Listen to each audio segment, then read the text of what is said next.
Dňa 29. apríla 2013 sa v Trenčine zišlo zastupiteľstvo Trenčianskeho samosprávneho kraja na svojom 23. zasadnutí v 3. funkčnom období.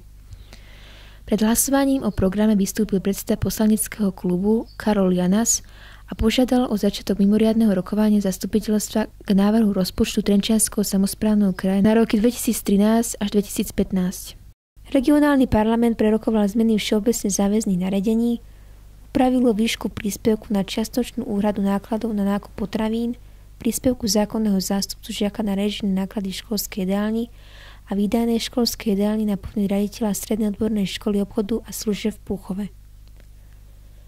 Poslanci schválili dofinancovanie základných umeleckých škôl, jazykových škôl a školských zariadení v zariaďovateľskej pôsobnosti Trenčianskeho samosprávneho kraja. Mňa prekvapilo tiež, že to bolo dosť také búrlivé, nezvyčajne na základe skúseností z minulých období rokov, že ešte nebolo takéto v úvodzovkách divoké a trošku sa mi nepáčilo, že dosť poslancov tak neplánovane, neočakávane, možno trošku aj od pasa bylo do predsedu, kde to, čo tu bolo povedané, sa možno niečo z toho mu dalo povedať aj medzi štyrmi očami, takže prekvapilo ma aj vyhlásenie podpredsedu, ktorý sa vzdal funkcie a možno aj trošku taký nemusel byť taký napätý cirkus okolo toho rozpočtu, pretože je fakt, že je to dlho už trvá, ale zase dá sa najskôr veci predrokovať a skúsiť sa dohodnúť decentne v kuloároch a nie prostredníctvom médií riešiť rozpočet samosprávneho kraja. Poslanci sa už niekoľko rokov snažia predať budovu bývalého zornického učilišťa, ale márne.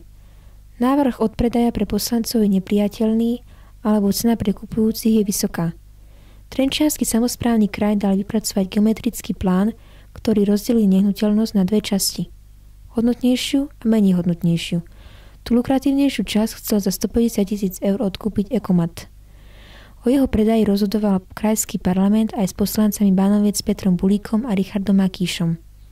Ostatní poslanci nehlasovali, takže predaj lukratívnej časti nebol schválený. Zastupiteľstvo ma sklamalo, pretože mám taký pocit, že sa asi zvolebnieva a každý potrebuje v rámci svojej predvolenej kampane zaútočiť na toho druhého a nie vždy, keď útočíme a nespájame sily, je to pozitívne v prospech našich občanov. A takisto vnímam aj dnešné zastupiteľstvo, že neprejednávalo schválenie rozpočtu. Je to veľká škoda pre celý Trenčiansky samosprávny kraj, nie len pre okres Bánovce nad Bebravou, pretože na základe schváleného rozpočtu sa môžu následne robiť verejné obstarávania a taktiež následne môžu byť zrealizované investície, ktoré sme si v rámci tohto rozpočtu stanovili. Taktiež ma mrzí, že poslanci mnohokrát presadzujú svoje možno individuálne pohľady a nedívajú sa na veci objektívne a komplexne. Sa týka Bánoviec, interpelovali sme cestu, interpelovali sme rýchlu službu prvej pomoci v Bánovciach, kde lekári teda nechcú, respektíve majú svoje názory na to, ako by to malo fungovať. No a interpeloval som aj problematiku stredných škôl v celom kraji, aj v Bánovciach nad Bebravou. My sme mali v rámci nášho okresu záujem doriešiť službu LSPP, pretože sme mali koncom roka stretnutie s našimi lekármi, ktorí vlastne vykonávajú a zabezpečujú túto službu. V súčasnosti sa pýtame pána predsedu, že aký je stav v poskytovaní LSPP pre náš okres Bánovce nad Bebravou, pretože sme si stanovili, že v mesiaci apríl, máj bude vlastne táto problematika doriešená pre celý náš okres. Takže keď budem mať interpeláciu zodpovedanú, tak najbližšie môžeme teda poskytnúť informáciu, akým spôsobom táto problematika bude riešená. V regióne Uhrovská dolina sa vybudovala cestná komunikácia, ktorá už v súčasnosti javí známky poruchovosti.